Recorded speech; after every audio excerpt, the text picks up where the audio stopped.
Today we are, as I said, concluding a series on a quest for meaning. And specifically, I want to talk about mystery, wonder, and awe. Say those words with me. Mystery, wonder, awe. Mystery, wonder, and awe. When you hear them, when you say them, when you think of those words, just notice what comes up for you. Where does your mind go? What does it feel like? Mystery, wonder, awe. I think the experiences of mystery, wonder, and awe add an absolute richness to our life. And perhaps it is a unique human quality.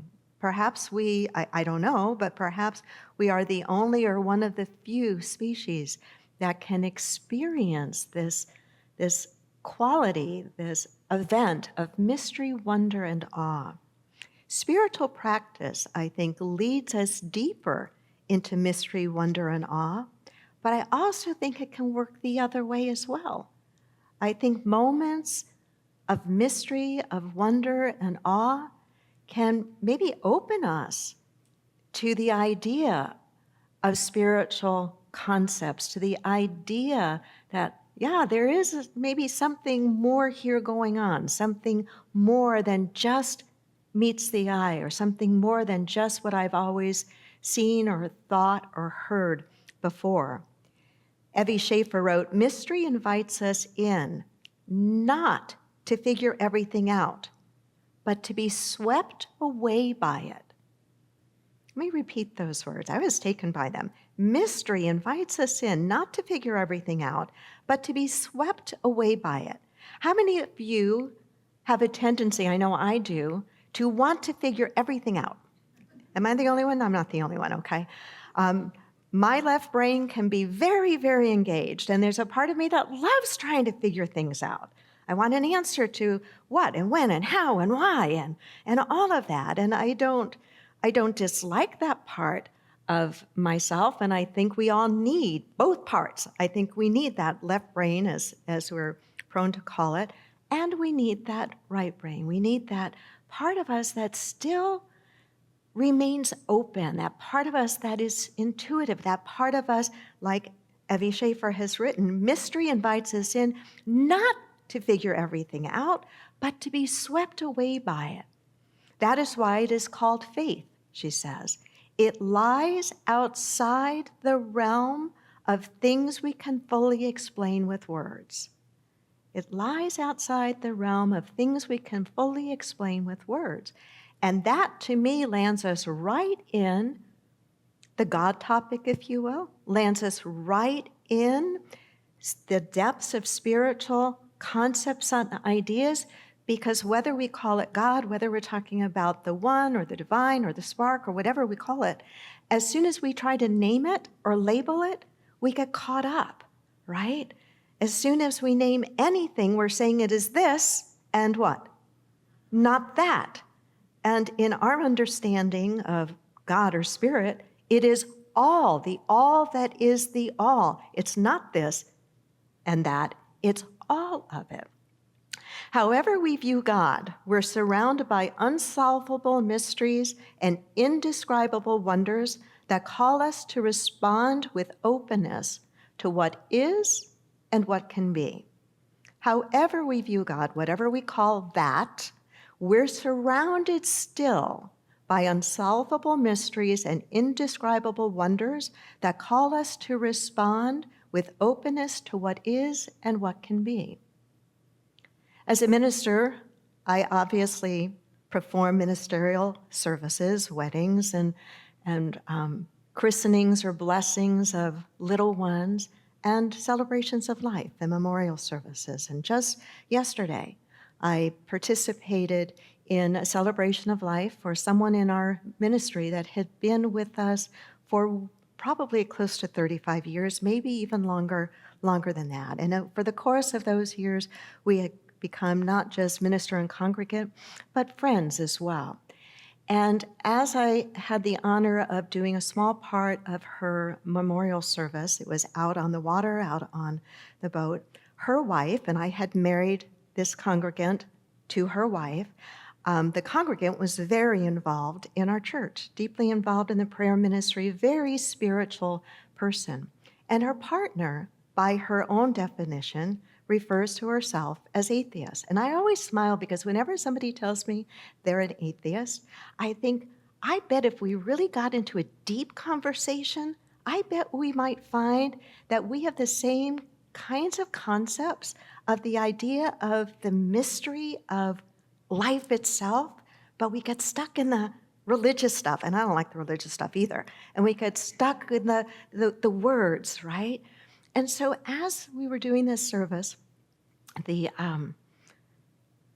her wife shared that, I'm atheist, and my wife was not, and it never impacted our relationship, but I still don't necessarily believe.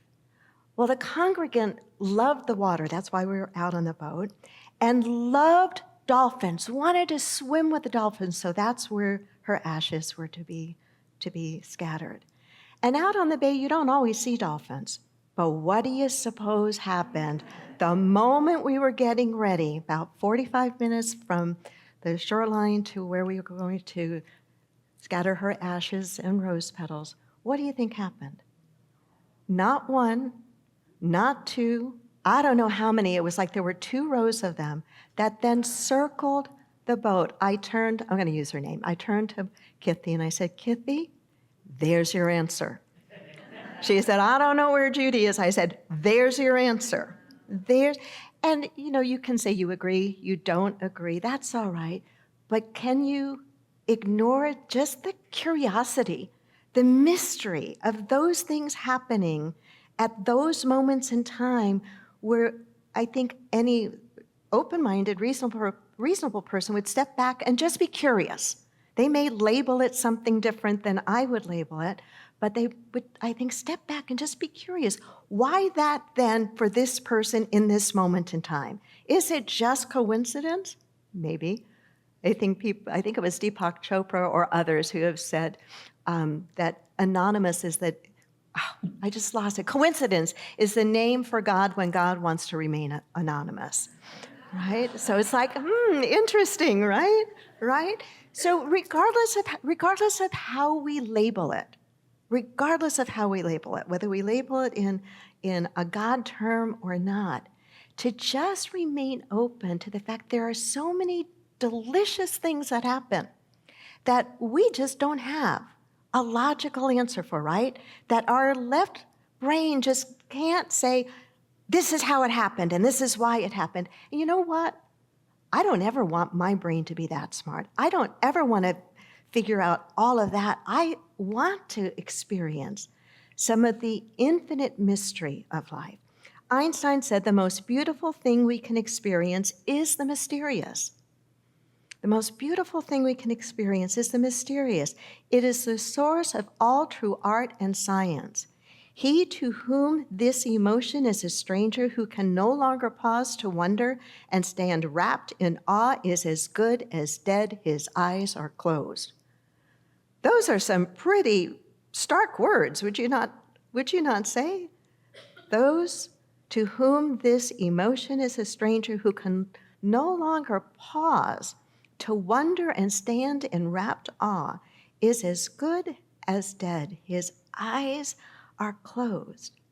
As spiritual beings, as those of us in this room and online who consider ourselves spiritual but not religious, who have some sort of spiritual direction in our lives, we have a certain belief and a certain comfort, I think, with this idea of the unknown, of the inexplainable, of the ability to hold at the same time 2 seemingly contradictory and opposite thoughts. That's not true of every religion or faith, especially at the periphery of the practice of that religion.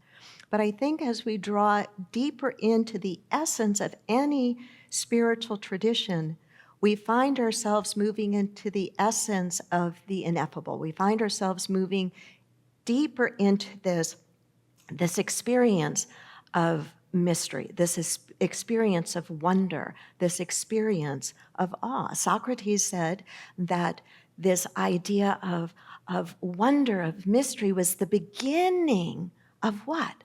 The beginning of wisdom. Here's a piece I found from Carl Sagan, and I really like this. To me, it's a powerful thought. He wrote, "How is it that hardly any major religion has looked at science and concluded, this is better than we thought?" What he's saying is, how can anybody keep such a small concept of God, the God that created the universe in 6 days and rested on the seventh? That's a story. It's a story. It's an allegory. It is not meant to describe the creation of the universe. We can't fully describe it. How is it that hardly any major religion has looked at science and concluded, this is better than we thought? The universe is much bigger than our prophets said, grander, more subtle, more elegant. Instead, they say, no, no, no, my God is a little God, and I want him to stay that way. Think about it, right? A religion, old or new, that stressed the magnificence of the universe as revealed by modern science might be able to draw forth reserves of reverence and awe hardly tapped by the conventional faiths. Powerful, powerful, right? To step into the vastness of that. Awe, to me, comes from those moments or experiences of vastness. Try to call in mind one such moment for yourself. A moment of stepping into vastness, a moment of stepping into something that you felt awe. It could have been, standing at the edge of the Grand Canyon. Epitome of vastness, right? It could be out in the middle of the ocean. It could be watching a live birth. It could be experiencing and focusing not so much on the vastness and the macrocosm, but the microcosm as well. Have you ever spent some time watching deeply educational programming, scientific programming, that shows the similarity on the both ends of the spectrum of the macrocosm to the microcosm? From that which is so immense, we can't even wrap our heads around the immensity of it, to that which is so minute, so minute. If you didn't pause before you came in to look at the items in the art gallery, and you're here, I hope that you do. And there are 2 paintings back there that take my breath away because they absolutely portray this idea of the awe and the mystery of the vastness of the universe and the tininess of the universe. And in fact, the pieces, they're painted by artist Margan Barngrover. They're just beautiful. They're paintings of 2 children. One is called Macro and one is called Micro. And I invite you after the service to really look at that. Those paintings capture this idea to me of mystery, of wonder, of awe. One of the things that happens, I think, when we allow that to remain in us is we move through our life more gratefully, more calmly, and more positively. And those qualities, I think, the qualities of appreciating mystery, wonder, and awe, I believe that's the way we started. If you've ever spent any time with young children, your own or others, if you didn't have children, and you try to enter into their world before too much adult interference, they live in this space of mystery, wonder, and awe where anything and everything is what? Possible. Say that more loudly. Possible. Do you think that might help in your life?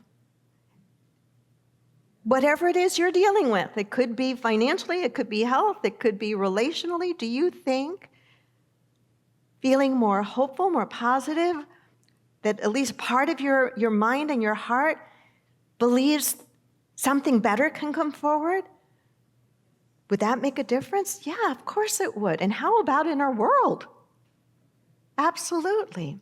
Absolutely. It's not about figuring it all out. It's about settling into the questions and opening to the mystery of it all. Not about trying to figure it all out, but settling into the questions and opening to the mystery of it all. For many of us in this room who are similar in age to myself, we kind of grew up through an educational system that had a real strong emphasis on getting the answers right and figuring everything out, as if everything that mattered could be figured out. There are a lot of things that matter that can't be figured out. It's pretty darn hard to figure out death, isn't it? We all know it's going to happen. We all know it's going to happen, but it's pretty hard to figure out the when and the where and the why and exactly what happens afterwards, right? But just as equally as death may be a big mystery, so is the living of the life that we have right in this moment. And the more that we get comfortable, I think, and embrace this idea of mystery and awe, the more youthful, the more optimistic, the more joyful I think we will find ourselves being. Here's a piece I found from Reverend Michael Tino. He's a UU minister, Unitarian Universalist minister. He was previously a scientist. And he wrote, "I became a scientist not because I thought it would be a way to find answers, but because it was a field based on questions." I love questions. You know that. The book I wrote, Ask Yourself This. It's a book just of questions. "I became a scientist not because I thought it would be a way to find answers, but because it was a field based on questions. I loved asking questions, probing their depths, removing successive layers of ignorance to reveal deeper and more numerous questions at every turn. I loved the mysteries of science. I loved making guesses at the unprovable, amassing evidence for the unseeable, moving deeper into the unthinkable, and asking more questions than I ever answered." He wrote about getting an iPhone, and he said he wasn't so sure he liked the idea of the iPhone because he felt that at his fingertips, too many of his questions might be able to be answered a little too quickly. He goes on to conclude, "You see, I love mystery. I love being surrounded by the unknown and the unknowable. I love living in a universe whose parts are dwarfed by the immensity and vastness of those parts yet to be discovered. I love being a human whose knowledge is just deep enough to reveal all of the things I do not know and never will." Breathe into that for a moment. Being a human whose knowledge is just deep enough to reveal all the things I do not know and never will. You know, in our practice of metaphysics, in one of our core principles and beliefs has to do with the power of the mind, the power of consciousness to create, and that everything is created twice. First in mind, first in consciousness, and then in form. And we have all sorts of tools and practices to help us bring what we hold in mind into manifest form. But one of the places that we often get tripped up when we are trying to manifest something or when we are asking for guidance and support around a direction we're to take in our lives is that we get just a piece of the puzzle.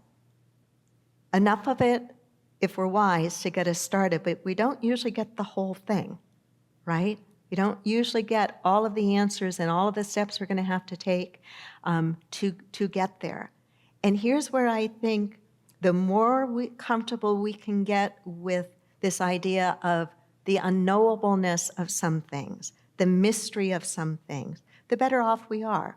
We often say in metaphysics when we are praying for and about something, we say this or something better. What are we really saying?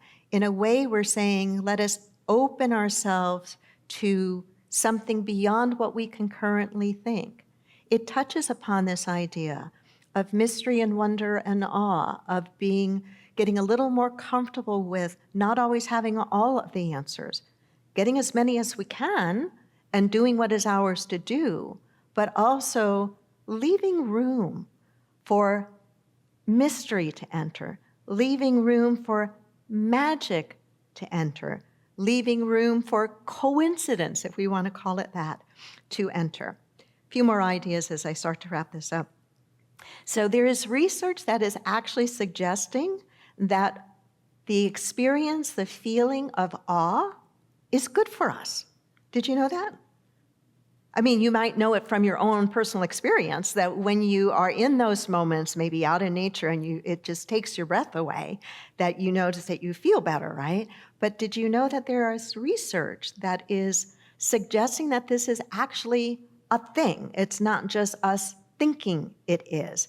New York Times article on how a bit of awe can improve your health was written in January 3rd, 2023.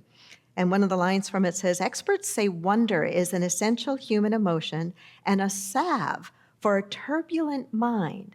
And I thought about that. I thought about when I'm feeling really troubled about something, I've noticed if I can get myself out in the vastness of nature, that somehow whatever it is I'm troubled about, that's got my mind churning, it doesn't feel as big. When I used to do a lot of traveling for meetings for the Association for Global New Thought or our family travels or so forth, it would not be unusual for me to be at the same time I'm in the air having been wrestling with a problem at church or a problem in my life, that just getting up and out and away, it was as if, oh my goodness, this vastness kind of cleared the mind a bit, opened the mind for more possibilities. Experts say wonder is an essential human emotion and a salve for a turbulent mind. Dr. Keltner, from psychologist at UC Berkeley, said, awe is the feeling of being in the presence of something vast that transcends your understanding of the world. And some of the research, as I've said, is showing that this experience of awe is its own thing. Awe wasn't considered one of the 6 basic emotions identified back in 1972. So back in 1972, they identified 6 basic emotions: anger, surprise, disgust, enjoyment, fear, and sadness.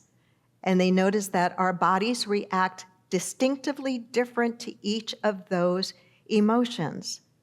And now in their studying of awe, they're finding that there's a different set of emotions or a different set of physiological responses connected with that. According to Dr. Keltner, and I like this, many of us have a critical voice in our head.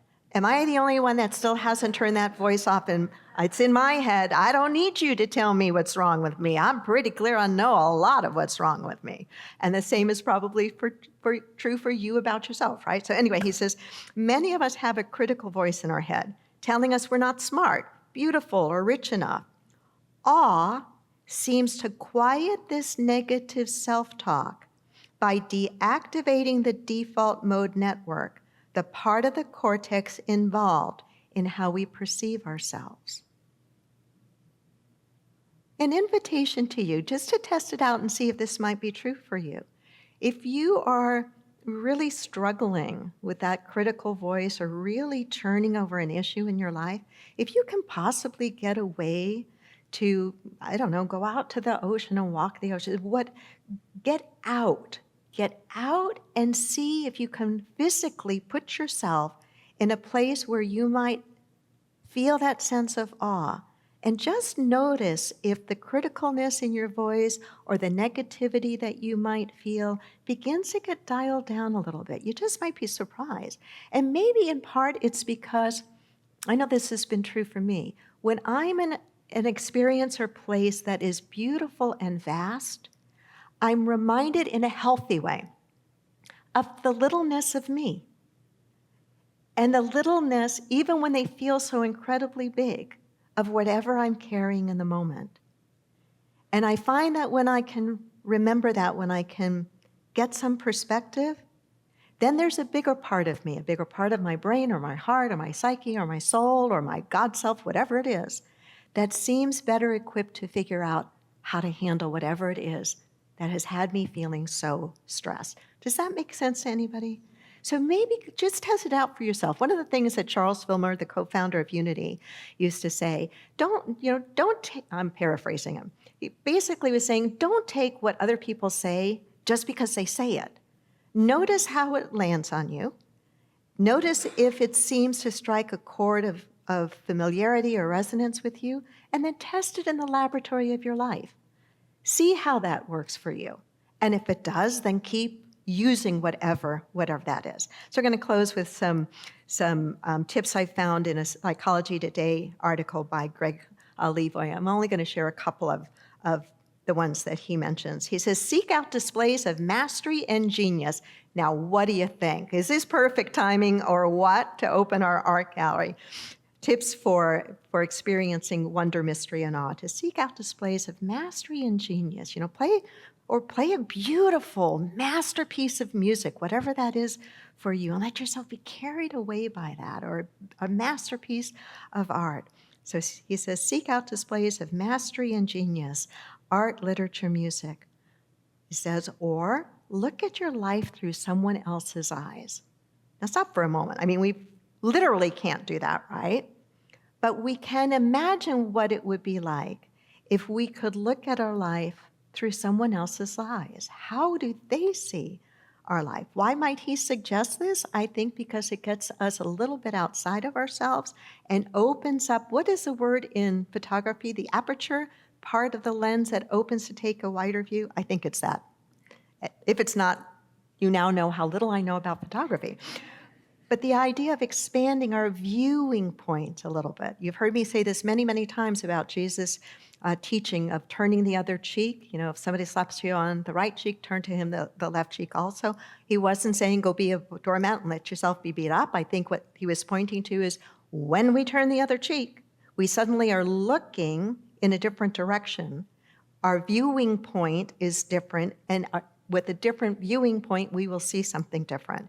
And in that something different we see, we may find something that's particularly helpful to us. So Greg Levoy says, look at your life through someone else's eyes. A third idea he suggests is approach things from new angles.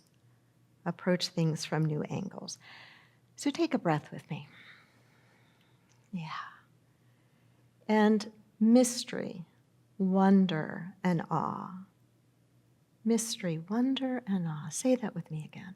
Mystery, wonder, and awe. Whatever it is that you are working through or working toward in your life, maybe play with those words in your quiet time, in your meditation time. Repeat them, hold them, think about them with as much openness as you can, and then notice what happens. Notice if suddenly you have an idea to take a particular action.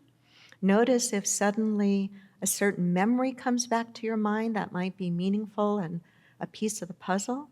Notice if suddenly your spirit is lifted, or you have the idea that there's something for you to do. Just notice. Tell you, it can't hurt, and it certainly can help. Namaste.